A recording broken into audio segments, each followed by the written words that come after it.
요즘 우리 성도님들께 제가 간절히 기도하는 제목 가운데 하나는 우리 성도님들 아프지 좀 말았으면 좋겠다라고 하는 제목이에요.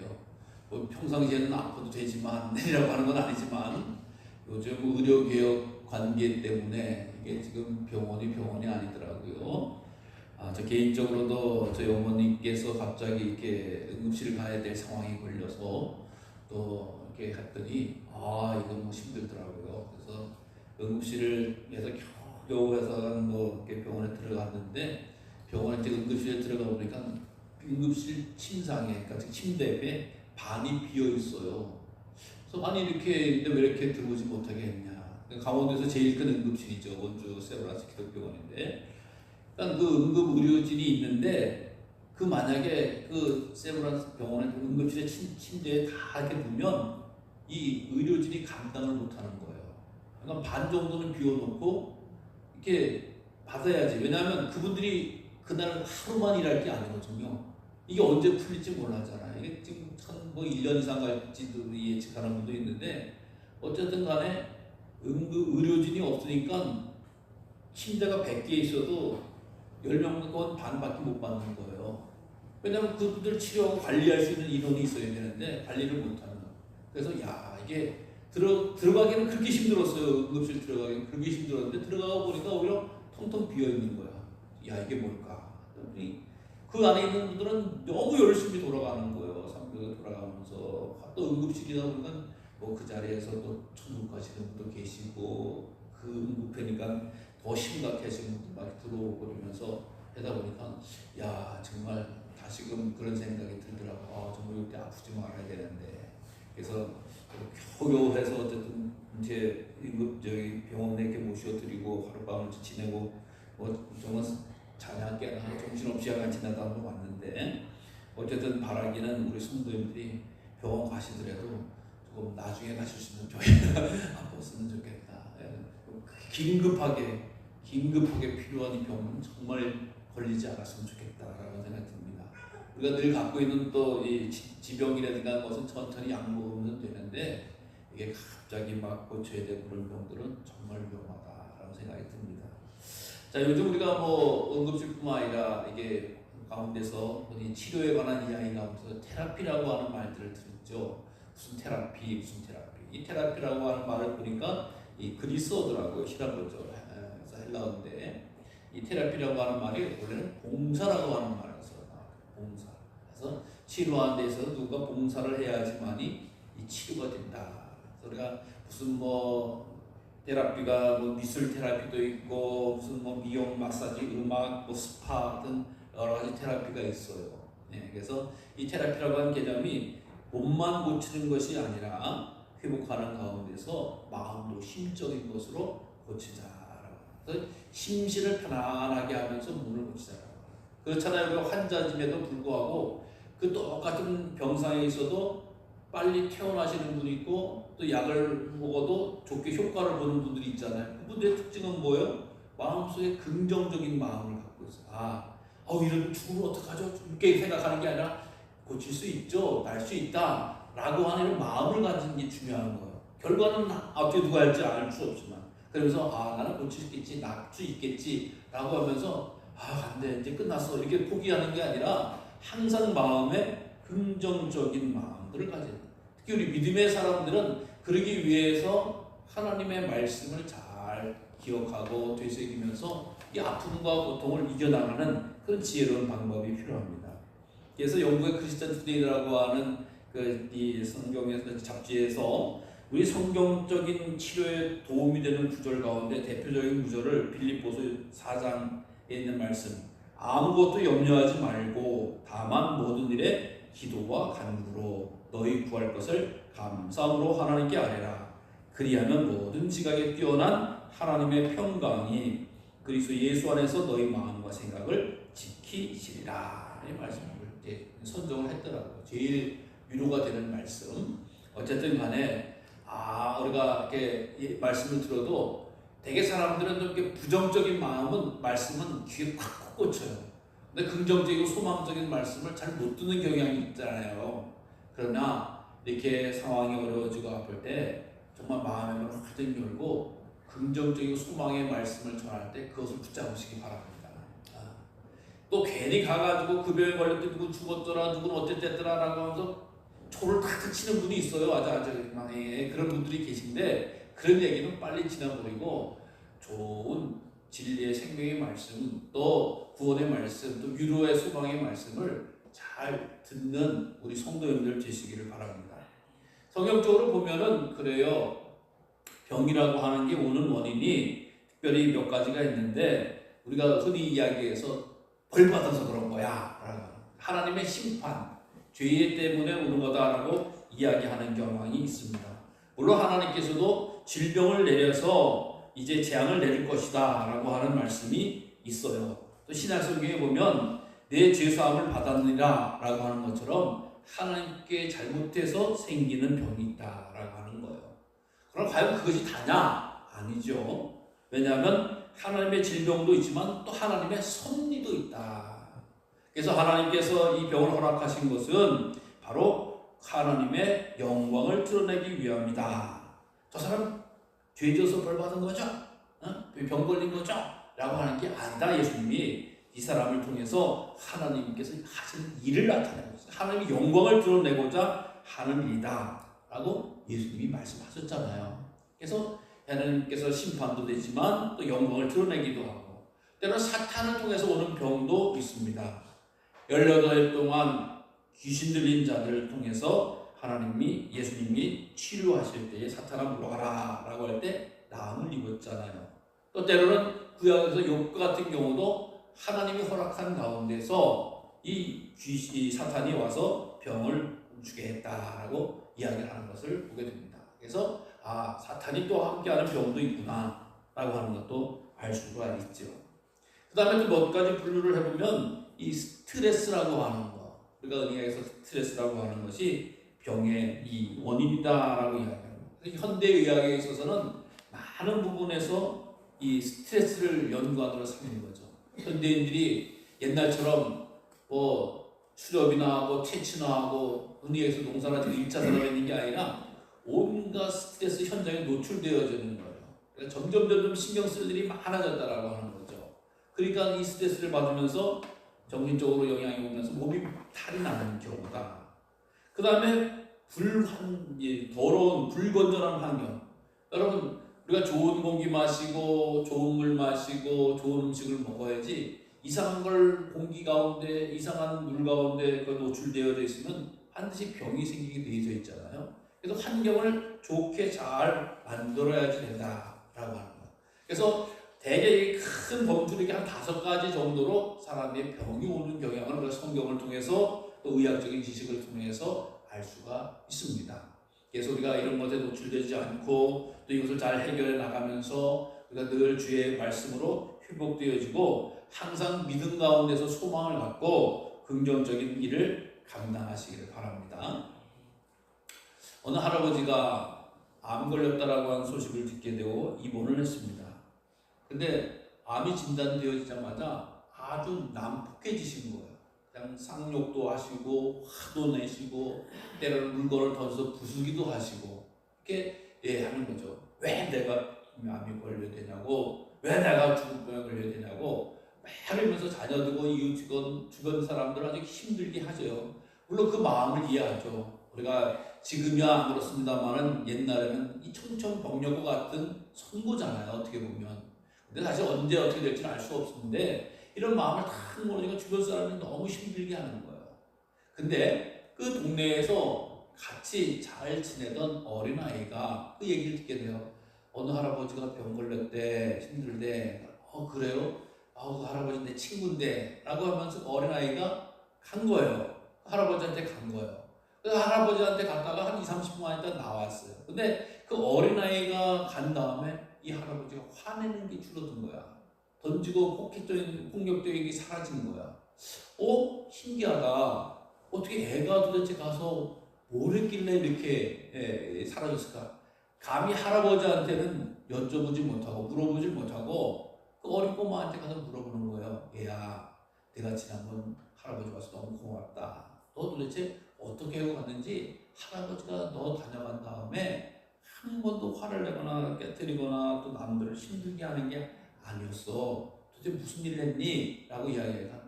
그래요. 저는요, 내 친구 할아버지가 안 걸렸다라고 한 소식에 이렇게 보는 거 보고 너무 가슴이 아팠어요. 그래가지고 그 자리에서 펑펑 울었어요. 또 고쳐달라고 기도했어요. 눈물 흘리면서 한 20분 동안 울었으니까 네, 그랬어요. 뭐라고 얘기한 거 아니야. 한 얘기 없어요. 제가 뭔 얘기를 하겠어요. 눈물이 나고 막 울었어요. 라고 하는 이야기. 이 할아버지가 자기 고통과 아픔을 동정해주고 또 함께 해준다라고 하는 것에서 그 가슴속에 무거운 짐과 화가 분노가 사그러지고 평안을 되찾았다라고 하는 이야기예요. 여러분, 그러면서 점점 좋아지는 이런 모습처럼 누가 과연 왔다 가느냐에 따라서 우리 심령 속에, 우리 진정 속에 큰 영향력을 미치는구나 라고 하는 거예요. 여러분, 목사의 신방도 필요합니다. 우리 성도들의 신방도 필요하고 가족 친지의 신방도 필요합니다. 그러나 가장 중요한 것은 우리 주님의 찾아오심. 우리 주님께서는 우리들의 죄를, 우리들이 죽을 수밖에 없는 병을, 죄를 고치기 위해서 이 땅에 오셔서 피 흘려 땀 흘려 십자가에 달려 돌아가려 죽으셨고 그것을 믿는 자들에게 구원과 영생의 길을 허락해 주신 줄로 믿습니다. 그러니까 주님이 함께하고 계시는구나, 주님이 나의 병을 이해하고 계시는구나, 주님께서 나의 병을 대신 짊어지셨구나 라고 하는 것을 믿을 때 우리는 오히려 그거를 가지고 고침과 회복과 치유의 길로 나갈 수 있게 되는구나 라고 하는 것을 알게 되는 거예요. 그러니까 주님을 친구로 삼은 자, 주님을 나의 신랑으로 삼은 자, 주님을 나의 구세주로 삼은 자가 복되도 날아가는 거예요. 환난과 어려움과 고통 가운데서도 이 구원의 은총이 우리 주님께로부터 임하는지를 간절히 기도하시기를 바랍니다. 오늘 본문의 말씀은 크게 두 단락을 이제 이어붙인 거거든요. 두 단락이에요. 첫 번째 앞에 단락은 뭐예요? 이제 첫 번째 앞에 단락은 이 수로보닉의 여인, 즉 24절부터 30절까지의 말씀은 수로보닉, 그 두로에서 있었던 일이고 수로보이는 여인의 딸을 고친 이야기. 그 다음에 31절부터 37절까지는 귀먹고 혀가 눌린 사람의 이야기. 두 가지 이야기예요. 그걸 또 크게 구분을 해보면 첫 번째는 영적인 문제, 사단의 문제. 그 다음에는 또 질병의 문제예요. 그 문제를 가지고 주님 앞에 또 하고 치는데 두로나 또 갈릴리 지역이나 저 다른 곳에서 주님이 행하신 일이에요. 그러니까 주님이 어느 곳에 있든지 간에 어떤 사람을 만나든지 간에 그것을 고쳐주셨다라고 하는 거예요. 누구든지 고쳐주셨다는 거예요. 어디서든지 고쳐주셨다라고 하는 거예요. 이 주님의 능력이 바로 언제든지 어디서든지 우리가 함께 하시면서 위로해 주시고 고쳐주시는 은혜가 있음을 꼭 기억하실 수 있는 우리 성도님들 되시기를 바랍니다.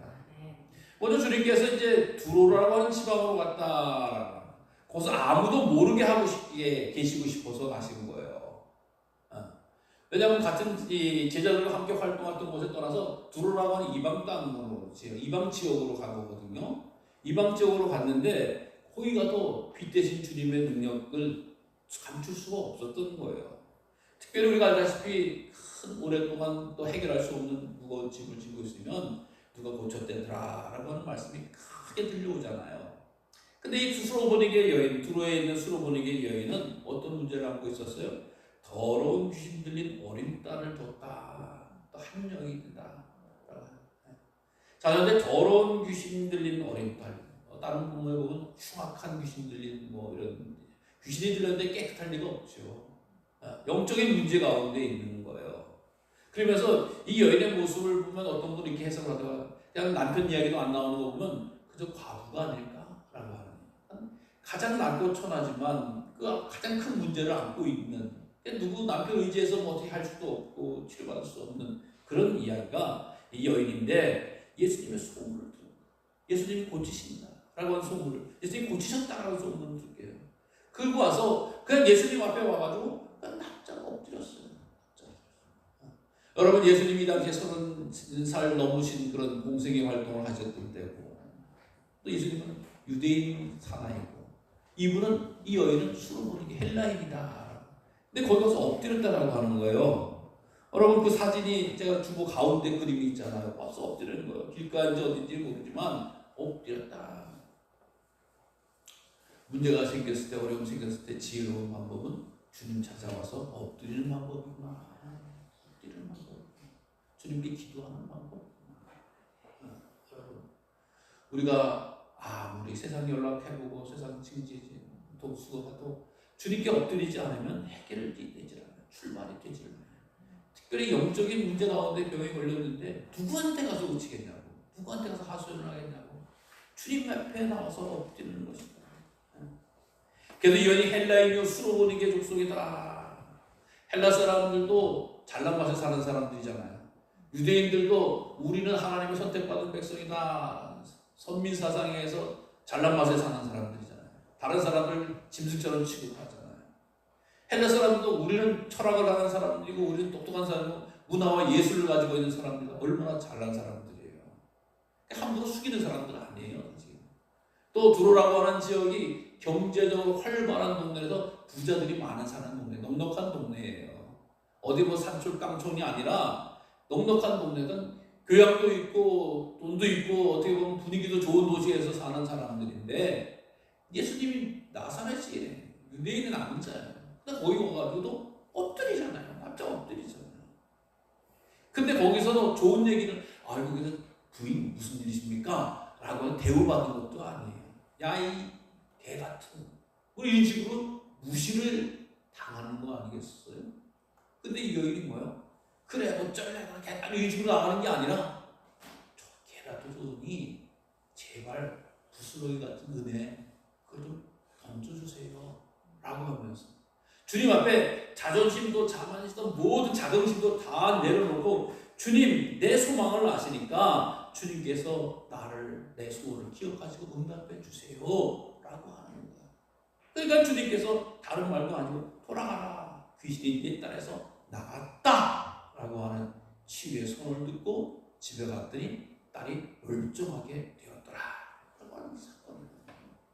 즉 주님께서 어디 계시든지 간에 어디 있든 간에 이 기도하는 어머니를 통해서 응답해 주시고 크게 치유해 주시고 회복해 주셨다라고 하는 이 사건이라고 하는 겁니다. 여러분 이 말씀을 통해서 여러분의 영적인 문제들 특별히 자녀들의 영적인 문제를 놓고 우리가 기도 많이 하시기를 바랍니다. 귀신 들렸다. 귀신 들렸다라고 하는 것이 뭐 이상한 것을 보고 이야기하는 게 과거의 모습일 수도 있습니다만은 귀신 사단이 하는 일에 가장 큰 목적이 있어요. 이 세상에서 가장 큰 목적 가운데 하나는 하나님을 알지 못하게 하는 거예요. 사단이 하는 일 그게 최고예요. 그래서 무슨 뭐 겁도 주는 것 같고 무슨 뭐 병도 사업도 어렵게 만든 것 같지만 가장 큰 문제는 자녀들이 신앙생활을 못하게 하는 것. 또 못하게 하는 것이 바로 이 영적인 싸움의 가장 근본적인 문제다. 우리 자녀들이 뭐 세상에서 멀쩡한 것 같고 많이 배운 것 같고 또 잘 나가는 것 같아도 하나님을 하나님으로 고백하지 않고 예배하지 않는다고 하면은 어떻게 영적인 문제가 생긴 거예요. 여러분 우리가 이것을 놓고 주님 앞에 엎드려 기도할 수 있는 성도님들 되시기를 바랍니다. 주님 우리 아이가 정말 공부도 잘했고 좋은 회사 다니기도 하고 있습니다. 그러나 주님 하나님을 만나는 일에 하나님을 예배하는 일에 게을리하고 있습니다. 이거 어떻게 보면 지금 이 수로보닉의 여인처럼 우리가 엎드려야 될 때가 됐다라고 합니다. 주님, 야 이거 네가 알아서 해. 안 돼요. 주님 은혜를 해줘야 돼요. 주님이 고쳐주셔야 돼요. 주님이 함께 해주셔야 돼요. 자녀들을 위해서 우리가 뭘 더 못하겠어요? 네? 자녀들의 믿음 생활을 위해서, 자녀들의 영적인 축복을 위해서 그들이 뭘 못하겠어요? 그럼 주님이 그러고 반드시 기도하면 응답해 주신다는 사실이에요. 여러분 우리 자녀들의 영적인 문제가 얼마나 큰지 우리는 알 수가 없어요. 요즘의 자녀들이 정말 이 세상의 험한 가운데 노출되어 있고 믿음 생활을 하지 않으면 우리가 알다시피 정말 어느 때인가는 이제는 뭐 점점 더 험하고 악한 일들이 많이 생겨서 어느새 그 인생을 파괴하는 일들이 다가올지 알 수가 없습니다. 요즘 뭔가 지금 마약이라든가 험한 일들이 얼마나 많은지 알 수가 없어요. 우리가 뭘 하겠어요? 이곳에서 엎드려 기도하는 거예요. 간구하는 거예요. 여기 떨어져 있지만 주님이 선포하시니까 떨어져 있고 주님의 얼굴 한 번 만나보지 않았지만 우리 어머니의 기도와 간구를 통해서 역사해 주셨잖아요. 응답해 주셨잖아요. 우리가 그것을 믿는 사람들입니다. 주님이 말씀하시면 주님이 역사하시면 나옵니다. 회복된다. 고쳐주신다. 그래서 우리가 힘쓰고 집중해야 될 건 주님 만나는 거예요. 주님께 엎드립니다. 자, 다음에 이제 예수님이 거기서도 있다가 쭉 돌아서 갈릴리라고 하는 곳에 갔는데, 또 가다 보니까 귀먹고 말 더듬은 자를 예수님 앞에 데리고 왔는데, 사람들 데리고 왔는데 안수 좀 해주세요라고 하는 얘기예요. 그리고 잘 알다시피 이 귀먹고 말 더듬은 사람, 말 더듬는다. 그러면 뭘 들어야지 뭐 말을 하잖아요, 그렇죠? 네. 사랑하는 성도님들, 우리가 영어를 왜 이렇게 못해요? 영어를 들어본 적이 없어요. 어렸을 때, 말 배울 때. 외국 사람들이 왜 한국말을 못해요? 말을 배울 때 한국말 들어본 적이 없어. 한국말 못하는 거지. 한국말 우리가 뭐 배우려고 해서 배운 거예요? 듣다 보니까 배운 거잖아요. 듣다 보니까 한국말 하고. 와, 저기 나라는 뭐 애들도 영어를 잘하네. 그냥 맨날 듣는 게 그거기 때문에 그렇잖아요. 그래서 뭘 듣는가라고 하는 거예요. 이분이 예수님에 대한 소식을 듣지를 못했어요. 그렇잖아요. 귀가 어두운데 어떻게 해요? 근데 예수님에 대한 소식을 들은 사람들이, 귀가 먹고 말이 온전한 사람을 예수님에 데리고 나가야 되겠다. 마치 중풍병자를 들었던 그 친구들이 어깨에다 메고 주님 앞에 데리고 나갔던 것처럼, 듣지 못했으니까 이 해결할 방법을 알지 못하니까 불쌍한 마음으로 함께 이 예수님 앞에 내려와요. 데리고 와서 안수하여 주기를 간구했다. 우리가 오늘날도 안수는 귀하게 여기는 어떤 영적인 치료 행위가 되기도 하고, 또 어쨌든 성령의 기름 부음의 역사도 인정하기도 하고, 또 어떤 직책을 맡는 목사나 장로나 이렇게 안수를 받는 그런 과정을 통해서 그러거든요. 안수는 굉장히 중요한 행위예요. 머리부터 발끝까지 하나님의 역사가 임하여 달라라고 하는, 그러니까 최고의 치료 행위를 해달라라고 하는 부탁을 하게 됩니다. 근데 예수님께서 다 물리시고, 어쨌든 간에 이 귀도 양귀에 침을 뱉어서 혀에 손을 대시고 귀를 막고 손가락을 놓고 그렇게 해서 이제 말씀하시고 행위를 한 다음에 에바다라고 하는 말씀을 선포하시니까 그게 열려졌다라고 하는 말씀 아니겠어요?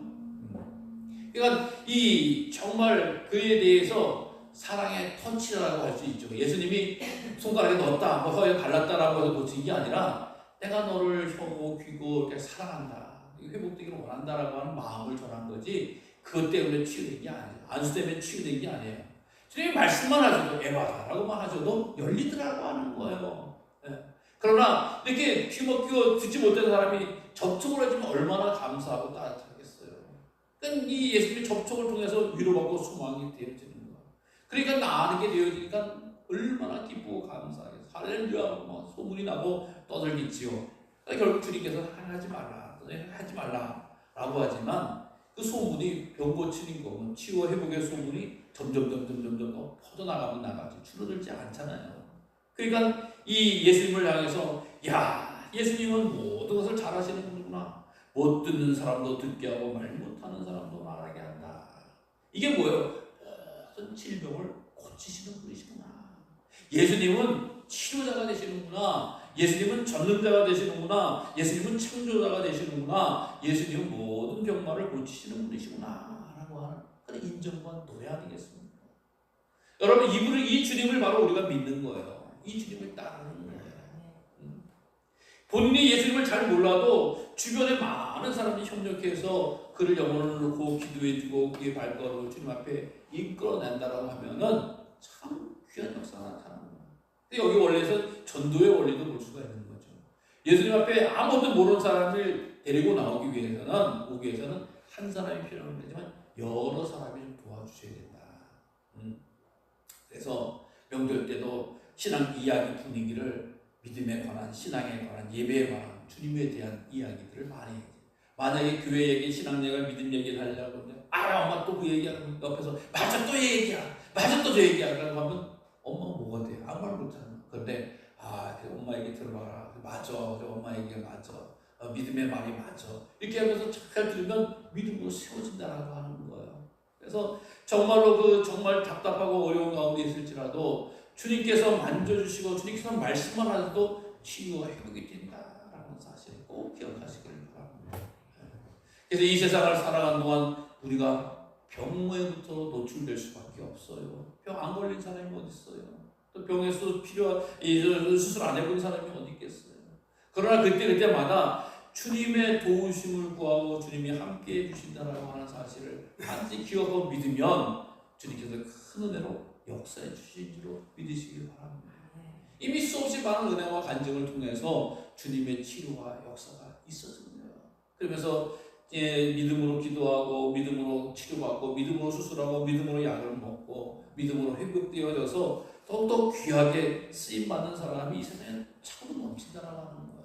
사랑하는 성도 여러분, 그러나 우리들이 때때로 병야의 소식을 들었을 때 낙심할 때도 있습니다. 마음이 무너질 때도 있습니다. 절망할 때도 있습니다. 그러나 그것에 잡혀있지 마시고, 그래, 치료의 주님, 영적인 문제라든가 육적인 문제라든가 심령적인 문제라든가 모든 것을 치료하실 수 있는 주님을 찾고 구하면 주님께서 길을 열어주신다, 주님께서 응답해 주신다, 주님께서 도와주신다 라고 한 사실을 믿음으로 회복하시기를 바랍니다.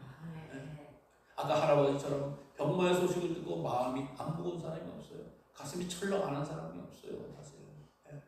저도 어머니의 소식을 듣고 내려가면서 들어갈 때, 야, 이러다가 이번 주에 난 무슨 일이 있구나 라고 하는 마음까지 들더라고요. 들은 얘기는.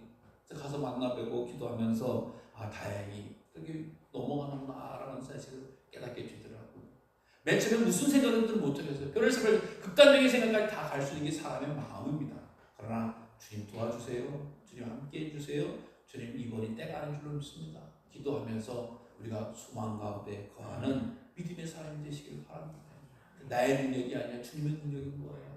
나의 힘이 아니라 주님의 힘이고, 나의 고침이 아니라 주님의 고침이 우리 삶 가운데 임하여 준다는 사실을 반드시 기억하시면서 기도하면서 주님께서 고치신다라고 하는 이 소망을 넉넉히 누리시기를 간절히 주님의 이름으로